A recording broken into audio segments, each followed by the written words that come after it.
उस शाम बर्ड ने मुझे अपने मखसूस कमरे में बुलाया, जिसे उसने निहायत जहानत से हासिल किया था और जो वाकई जरूरी था। बर्ड के होंठों पर मुस्कुराहट खेल रही थी। वो दोनों टेप रिकॉर्डर उसके सामने रखे हुए थे, जिनमें एक रिसीवर था। मैंने सवालिया निगाहों से बर्ड को देखा तो बर्ड ने मुस्कुराते हुए गर्दन हिलाई। बोला, तुम्हारा पूरा प्रोग्राम मेरे इल्म में आ चुका है चीफ। सुनना चाहते हो जो तुम्हारे साथ पेश आने वाला है? वो सब बर्ड को मालूम है। मैंने कहा, कहो बर्ड द ग्रेट, क्या प्रोग्राम है मेरा? वो बोला, आज से तीसरे दिन तुम बैरूत से रवाना हो जाओगे। तुम्हारे लिए इंतजामात कर दिए गए हैं। लंदन पहुंचोगे, लेकिन लंदन के किसी होटल में कयाम नहीं करोगे चीफ, बल्कि वहां के एक खूबसूरत इलाके हॉलिडे पॉइंट में रहोगे, जहां तुम्हारे लिए एक ट्रेलर मखसूस कर लिया गया है। क्या समझे चीफ? बर्ड ने आंख दबाई। मैं ताजुब से उसे देखने लगा। मेरे होंठ सुकड़ गए थे। बर्ड मुस्कुराती निगाहों से मुझे देख रहा था। फिर उसने ट्रांसमीटर वगैरह उठाकर समेट लिया और बोला, लंदन का सफर मुबारक हो चीफ, और मैं इस बात पर यकीन रखता हूं कि तुम हमेशा की मानिंद अपने दुश्मनों पर हावी रहोगे। इस बार हमें एक बरतरी हासिल है, वो ये कि हम अपने दुश्मनों के बारे में अच्छी तरह जानते हैं और उनकी तरफ से होने वाले हर इकदाम से वाकिफ हैं। लेकिन चीफ, इस बार उन्हें ऐसा सबक मिलना चाहिए कि वो याद रखें। मैंने कहा, ये सारी बातें तो ठीक हैं बर्ड, लेकिन तुम मेरा साथ कैसे दोगे? वो बोला, कमाल की बात है चीफ, बर्ड से ये बात कह रहे हो। सुनो चीफ, बर्ड की सलाहियतों से शायद तुम अभी पूरी तरह वाकिफ नहीं हो। बर्ड का शैतान से बहुत करीबी रिश्ता है और शैतान को तुम जहां पुकारोगे वो वहीं मौजूद होगा। तुम बिल्कुल इत्मीनान रखो, बर्ड किसी भी जगह तुमसे दूर नहीं रहेगा। मैंने कहा, गोया तुम मेरा ताकुब करोगे? बोला, साया तो हमेशा ताकुब में ही होता है चीफ, ये कौन सी नई बात है? लेकिन अब मैं आपके साथ ज्यादा वक्त नहीं गुजारूंगा।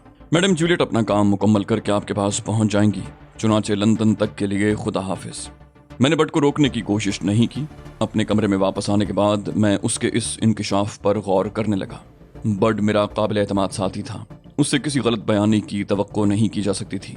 उसकी सच्चाई का सबूत मुझे बहुत जल्द मिल गया। जूलियट ने मुझे पुरमुसरत लहजे में बताया, हम कल रात की फ्लाइट से लंदन चल रहे हैं अली। मैंने अनजान बनकर पूछा, क्या मतलब? बोली, नहीं, तुम्हें इस सिलसिले में सवाल करने की जरूरत नहीं है। बस जो कुछ मैं कर रही हूँ तुम्हारे लिए, खामोशी से देखते जाओ।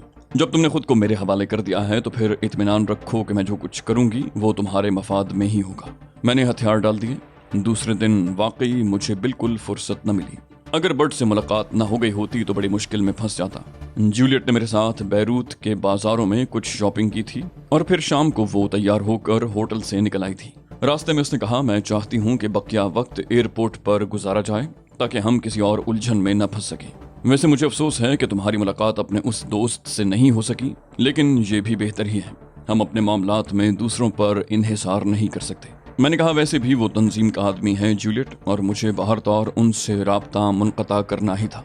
वक्त मुकर्रर पर हम एक बोइंग में दाखिल हो गए और एक बार फिर मुझे बैरूत को खैरबाद कहना पड़ा। बैरूत जो मेरी जिंदगी में एक अहम हैसियत रखता था, उसकी रोशनियां निगाहों से ओझल हो गईं, तो मैंने ठंडी सांस लेकर अपनी सीट से पुश्त लगा ली। जूलियट ने इस दौरान मुझे डिस्टर्ब नहीं किया था। तैयारा फजा की वसतों में परवाज करता रहा। जूलियट ने भी आंखें बंद कर ली और फिर न जाने कब मुझ पर गुनूदगी सी तारी हो गई। जहन को बहुत ज्यादा थकाने से कोई फायदा भी नहीं था।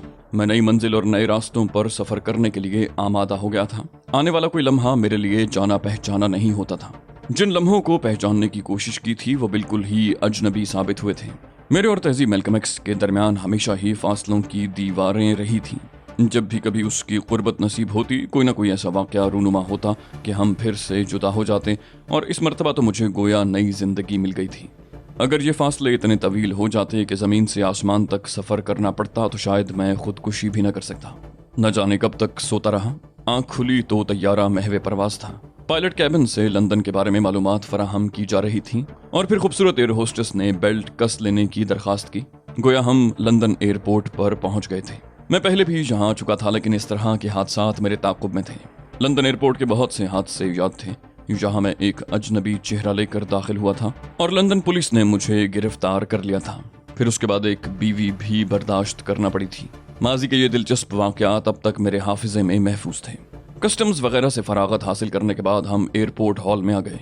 जूलियट मुझे साथ लेकर एक सोफे पर आ बैठी और पांव फैलाकर थकी थकी सांसें लेने लगी। उसके चेहरे पर मसरत के आसार थे। मुझे देखते हुए उसने कहा, अली, मैं तुम्हारे चेहरे पर जिंदगी की भरपूर चमक देखना चाहती हूँ। तुम्हें मेरे बारे में कुछ भी मालूम नहीं। तुम क्या जानो मैंने जिंदगी को कैसे कैसे रंगों में देखा है। लेकिन ये मेरा तजुर्बा है कि इंसान बाहर तौर अपने लिए ही जीता है। बाकी किरदारों का ताल्लुक उसकी ज़ात से ज़रूर होता है, लेकिन उनकी हैसियत बहरहाल सानवी ही होती है। हर सूरत में इंसान की ज़ात को ही अव्वलियत हासिल है। जैसे तुम्हारे मामले में तहजीब मैल्कम एक्स, कितना प्यार था तुम्हें उससे, लेकिन क्या वो तुम्हारा साथ दे सकी? मैंने कहा, छोड़ो जूलियट, मैं माजी में नहीं झांकना चाहता। वो बोली, यही तो मैं भी चाहती हूँ अली, हाल में मस्त रहूं। माजी कभी साथ नहीं छोड़ता, लेकिन हम अपने माजी के हाथों हलाक होना भी तो पसंद नहीं करते। देखो, लंदन का मौसम अपनी रिवायतों के साथ जिंदा है। मैंने एक फैसला किया है। लंदन के बारे में मेरी मालूमात काफ़ी वसी हैं। जहाँ साउथ विंग में हॉलीडे पॉइंट नामी एक जगह है। इंतहाई खूबसूरत और हसीन जिंदगी है वहाँ की। बहुत सी कंपनियां वहाँ ट्रेलर किराए पर देती हैं।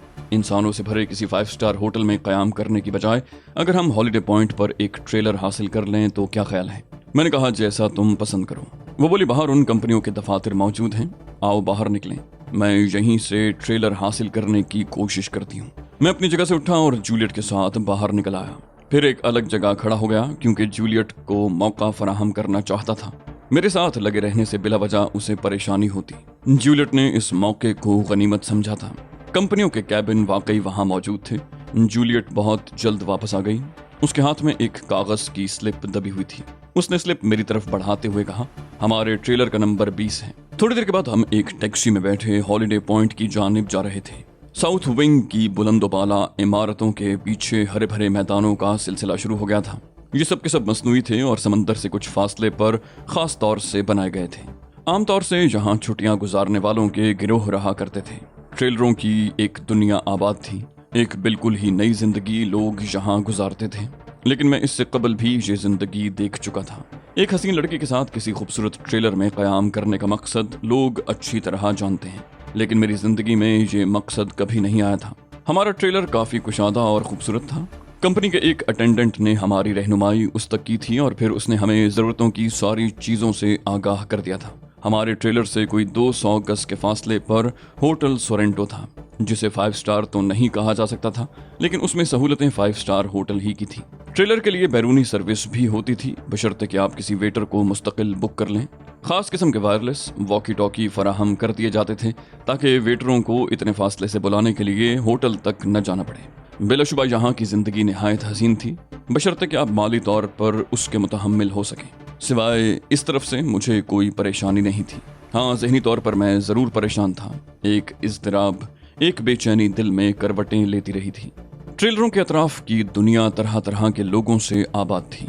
मुझे उसमें कुछ हिंदुस्तानी सिख भी नजर आए, जिनकी चिपकी हुई पगड़ियाँ और मखसूस दाढ़ियाँ उनकी निशानदही कर देती थीं। कुछ और मशरक़ी चेहरे भी थे जिनमें मुमकिन है पाकिस्तान से ताल्लुक़ रखने वाले भी हों। मैंने दिल में फैसला कर लिया कि चंद रोज़ इसी हसीन दुनिया में गुजारूंगा। वैसे भी उस वक्त तक मैं कुछ नहीं कर सकता था जब तक कि मेरे करम फरमाओं की तरफ से किसी कार्रवाई का आगाज ना हो। मैं जानता था कि वो लोग पहले मुझे आजमाने की कोशिश करेंगे। जूलियट यहाँ आकर बहुत खुश थी, लेकिन कभी कभी उसके चेहरे पर फीकापन नमूदार हो जाता। हमारे अक़ब में ट्रेलर नंबर 101 था, जिसमें एक सिख जोड़ा क़याम पजीर था। ट्रेलर के बाहर निकलकर चहलकदमी करते हुए मैंने उसे देखा था। न जाने क्यों मुझे उस शख्स की सूरत में अपने जिगरी दोस्त हरबंस की झलकियां नजर आईं। उसके साथ ही औरत भी दराज कामत और सांवले सलोने नकूश की मालिक थी। उसकी स्याह आंखों में हिंदुस्तान का हुस्न सिमटा हुआ था। मेरा दिल बेख्तियार चाहा कि उन लोगों से दोस्ती करूं और इसका इजहार मैंने जूलियट से भी कर दिया। वो बोली, मगर वो हिंदुस्तानी हैं और तुम पाकिस्तानी। मैंने कहा, हम दोनों के जिस्मों से मशरिक की बू आती है और ये बू पता नहीं सिर्फ मुझे ही उसकी जानिब मुतवज्जे कर रही है या वो भी मेरे बारे में सोच रहा होगा। वो बोली, मैं तुम्हें रोकूंगी नहीं, हालांकि मैं ज्यादा से ज्यादा तुम्हारा कुर्ब चाहती हूँ। एक लम्हे के लिए भी तुम्हें खुद से जुदा नहीं करना चाहती। ताहम तुम अगर उससे मिलना चाहते हो तो जरूर मिलो। मैंने कहा, इतनी जल्दी नहीं है जूलियट, अभी हम जरा अतराफ की सैर करेंगे। वो बोली, यहाँ से कुछ फासले पर झीलों की बस्ती आबाद है। थोड़ी दूर का सफर है। अगर हम कोशिश करेंगे तो हमें यहाँ से किराए की कार भी मिल जाएगी। मैं तुम्हें लेक डिस्ट्रिक्ट जरूर दिखाऊंगी। मैंने गहरी सांस खारिज करते हुए कहा, बहुत कुछ देखेंगे जूलियट, बहुत कुछ देखेंगे। जूलियट मुस्कुराने लगी। मजबूत आसाब की लड़की थी। मेरी तरह उसके अंदर इस्तराब नहीं था और वो खुद भी किसी झील की मानिंद पुरसुकून नजर आती थी। ये अंदाजा तो मैंने पहले ही कर लिया था कि वो गैर मामूली लड़की है और उसे किसी मसले में क्रॉस करना आसान नहीं होगा, लेकिन क्रॉस करने के मूड में कौन कमबख्त था। मैंने तो अपने आप को चुगत नंबर 1 बना लिया था और मुसलसल चुगत बने रहने का फैसला कर लिया था, तावक्ते के मेरी बारी ना आ जाए। शाम को तकरीबन 4:30 बजे हम साहिल समंदर पर पहुंच गए, जहां जिंदगी की अखलाकी कदरों से बेनियाज लोग समंदर की लहरों को खिराज तहसीन अदा कर रहे थे। कुछ हम जैसे भी थे जो अखलाकी हुदूद में सिमटे सिमटाए अपनी अपनी तफरीहात में मशगूल थे। सूरज डूबने का मंजर हमने साहिल पर ही देखा और फिर वहां से चहलकदमी करते हुए सोरेंटो के लॉन में पहुंच गए, जिसके एक तारीख गोशे में एक लंबा तड़ंगा हबशी ढीले ढाले कपड़े पहने, सर पर फ्लैट हैट जमाए बड़ी तरंग में गा रहा था। उसके साथ ही हबशियों की एक पूरी पलटन ढोल ताशे बजाने में मसरूफ थी। हबशी की तान बहुत अजीब सी महसूस हो रही थी। मेरी निगाह अपने अकब में उठी तो मैंने उसी सिख जोड़े को देखा जो मुझसे बिल्कुल ही करीब मेरी पिछली नशिस्त पर बैठा था। मैंने मुस्कुराकर जूलियट को उस तरफ मुतवज्जे किया और वो उन दोनों को देखकर बेइख्तियार हंस पड़ी। सिख जोड़ा उस वक्त हलक फाड़ फाड़ कर गाते हुए हबशी को देख रहा था। मैंने जूलियट से उसकी हंसी की वजह पूछी तो वो कहने लगी 101। मैंने कहा मैं नहीं समझा। वो बोली उसकी मेज हमारी मेज के बिल्कुल पीछे है और उसका ट्रेलर हमारे ट्रेलर के बिल्कुल पीछे। कैसी दिलचस्प बात है। मैं भी मुस्कुरा दिया। वो बोली अगर तुम चाहो तो उन दोनों को अपनी मेज पर मदऊ कर सकते हो। मैंने गर्दन हिला दी। चंद लम्हे के बाद मैं अपनी मेज से उठा और उन दोनों की मेज के करीब पहुंच गया।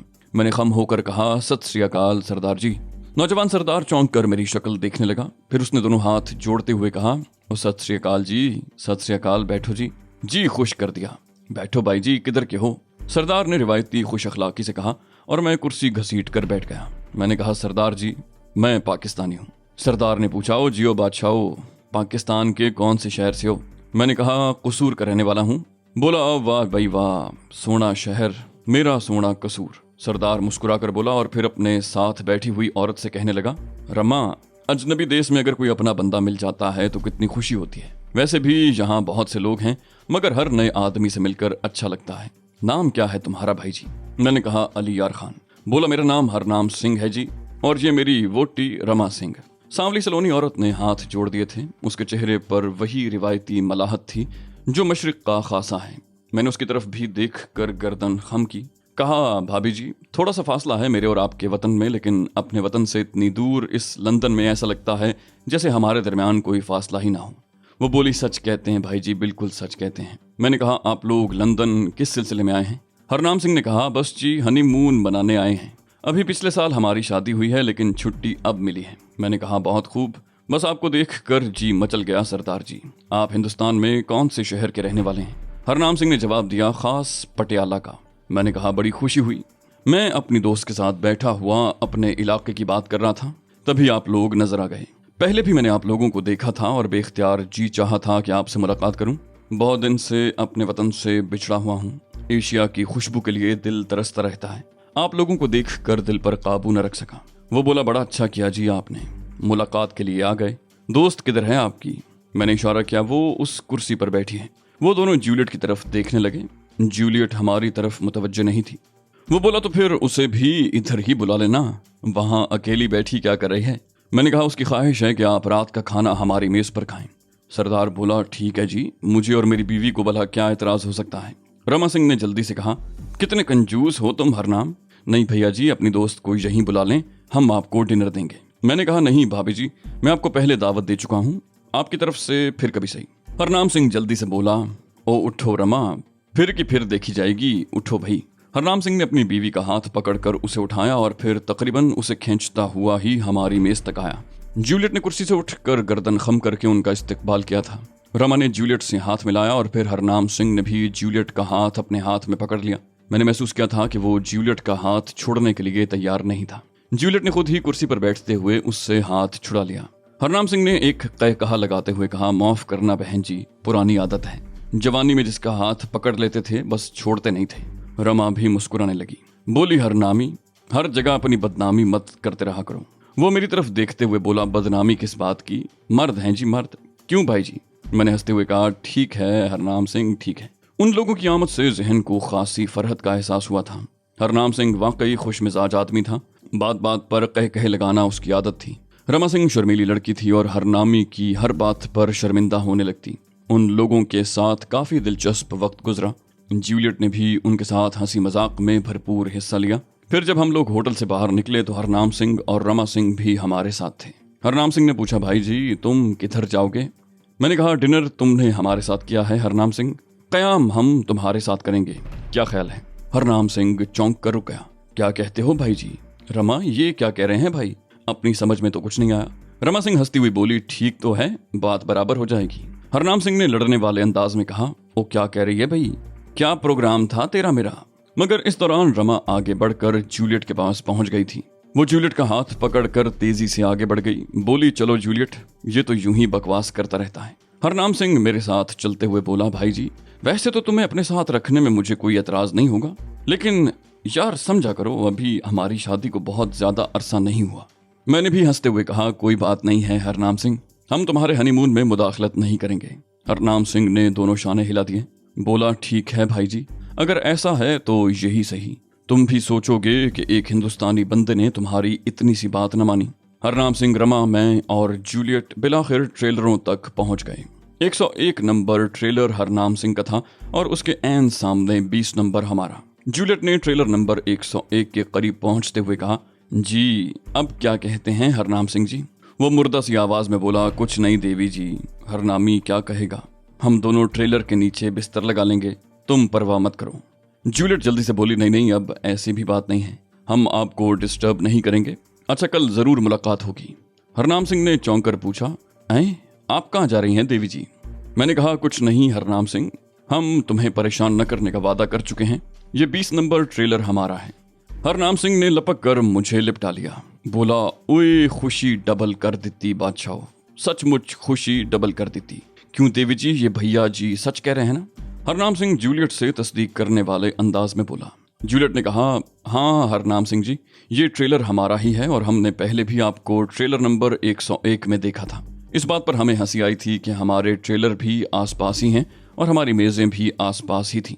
हरनाम सिंह ने दोनों हाथ जोड़कर कहा, बड़ी खुशी हुई जी, सच्ची मुच्ची बड़ी खुशी हुई। कल सुबह का नाश्ता हम आपके साथ करेंगे, सत श्री अकाल।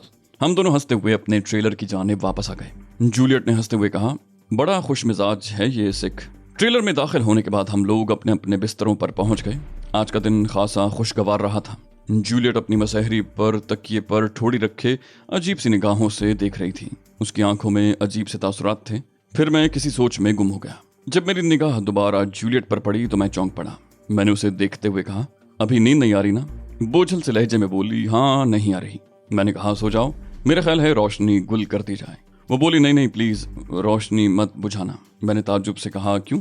बोली, जब तक रोशनी रहती है हवास कायम रहते हैं, वादे याद रहते हैं, रोशनी गुल हो जाए तो जहन खुद ब खुद भटकने लगता है। मैंने जूलियट के चेहरे की तरफ देखा और फिर आहिस्ता से बोला, हमारे दरमियान जो माहिदा हुआ है जूलियट, हम दोनों को उसकी पाबंदी करना होगी। जूलियट ने कोई जवाब न दिया। चंद लम्हे मुझे देखती रही और फिर अपनी जगह से उठी और आगे बढ़ी। मेरे औसान खता होने लगे थे। मैं सहमी हुई निगाहों से उसे देखने लगा, लेकिन जूलियट ने स्विच बोर्ड के करीब पहुंचकर लाइट ऑफ कर दी और फिर अंधेरे ही में वापस चली गई। मैं उसके कदमों की आहटें महसूस कर रहा था और जब मुझे एहसास हुआ कि वो अपने बिस्तर पर लेट गई है तो मैंने भी करवट बदल ली। रात को न जाने जूलियट की क्या कैफियत रही, मुझे अलबत्ता पुरसुकून नींद आ गई। सुबह वाकई खुशगवार थी। आसमान अबरालूद था और यूं महसूस होता था जैसे दिन के किसी हिस्से में बारिश हो जाएगी। लेकिन लंदन के मौसम में आसमान ज्यादातर अबरालूद ही रहता है। जूलियट बाथरूम में थी। बाहर निकली तो मुझे देखकर मुस्कुराई, बोली, हेलो। अगर मेरा अंदाजा गलत नहीं है तो वो सिख जोड़ा आता ही होगा। मैंने पूछा, नाश्ते का क्या बंदोबस्त है? वो बोली, मैंने वॉकी टॉकी पर सोरेंटो को हिदायत दे दी है, 4 आदमियों का नाश्ता पहुंचने वाला है। मैंने कहा, मेरा ख्याल है जूलियट वो लड़की रमा उसे मना कर देगी और नाश्ता वो लोग हमारे साथ नहीं करेंगे। अभी हम ये गुफ्तगू कर ही रहे थे कि बाहर कुछ आवाजें सुनाई दी। दरवाजा खोलकर देखा तो रमा और हरनाम सिंह थे। वो बोला, ओ भाई जी, अब तुम ही बताओ इसे, जब दोस्ती हो गई है तो इन तकल्लुफात की क्या गुंजाइश है? रात को हमने कह ही दिया था कि नाश्ता आपके साथ करेंगे, ये कह रही है ये अच्छी बात नहीं है, बताओ क्या ये बहुत बुरी बात है? मैंने कहा, आओ आओ अंदर आओ हरनाम। और हरनाम सिंह ट्रेलर में दाखिल हो गया। रमा भी उसके पीछे पीछे आ गई थी। बोली, हरनाम, ये सारी बातें मजाक में भी अच्छी नहीं लगती। हरनाम बोला, मजाक कौन कर रहा है? क्यों भाई जी, क्या तुम हमें नाश्ता नहीं करवाओगे? मैंने कहा, गौर किया जा सकता है हरनाम। वो बोला, ओ जी, गौर करने की क्या बात है, होटल को ऑर्डर दो, नाश्ता आ जाएगा। मैंने भी हंसते हुए कहा, ठीक है, अगर तुम मजबूर करते हो तो यही सही। रमा बेचारी बहुत शर्मिंदा हो रही थी, लेकिन फिर उनकी शर्मिंदगी खुद ब खुद दूर हो गई, क्योंकि चंद ही लम्हे बाद वेटर नाश्ता लेकर आ गया। बेहतरीन किस्म का नाश्ता हमारे सामने लगा दिया गया और हरनाम सिंह ने खुश होकर कहा, देखा जी, ये होती है यारी। अरे अपने देश की बात ही निराली है। ये रमा तो बिला वजह तकल्लुफ करती है। भला भाई भाई में क्या तकल्लुफ। हरनाम सिंह नाश्ते में जुट गया। रमा और जूलियट भी हमारे साथ नाश्ते में शरीक हो गई। हरनाम बोला, तो फिर जी आज का प्रोग्राम क्या है?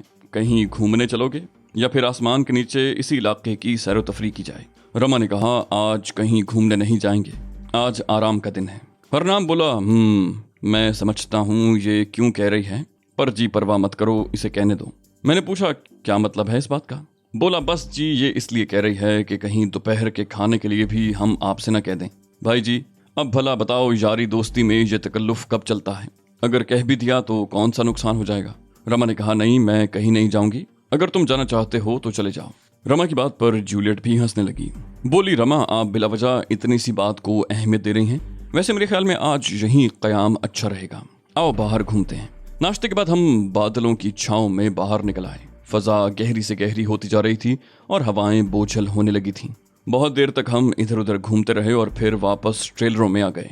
हरनाम सिंह कहने लगा, भाई जी रास्ते में रमा मुसलसल मेरे चुटकियां काटती रही है, कहती है दोपहर का खाना मैं मंगवा लूं। चलो ठीक है भाई जी, जिंदगी में नफा नुकसान तो होता ही रहता है। आओ जी अपने ट्रेलर में आ जाओ, दोपहर का खाना हमारे साथ खा लो। जूलियट ने तकल्लुफन इनकिसार किया था, लेकिन रमा कहने लगी, नहीं जूलियट प्लीज। दोपहर के खाने के बाद हम वापस अपने ट्रेलर में आ गए थे। जूलियट आराम करने लेट गई, मैं भी थोड़ी देर सुकून से आंखें बंद किए रहा।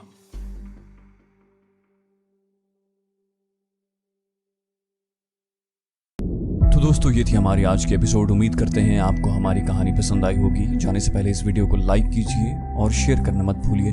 कमेंट करके हमें बताइए कि आपको हमारी वीडियो कैसी लगी, और अगर अभी तक आपने इस चैनल को सब्सक्राइब नहीं किया तो इसे सब्सक्राइब कीजिए और बेल आइकन दबाकर ऑल नोटिफिकेशंस ऑन कर लीजिए।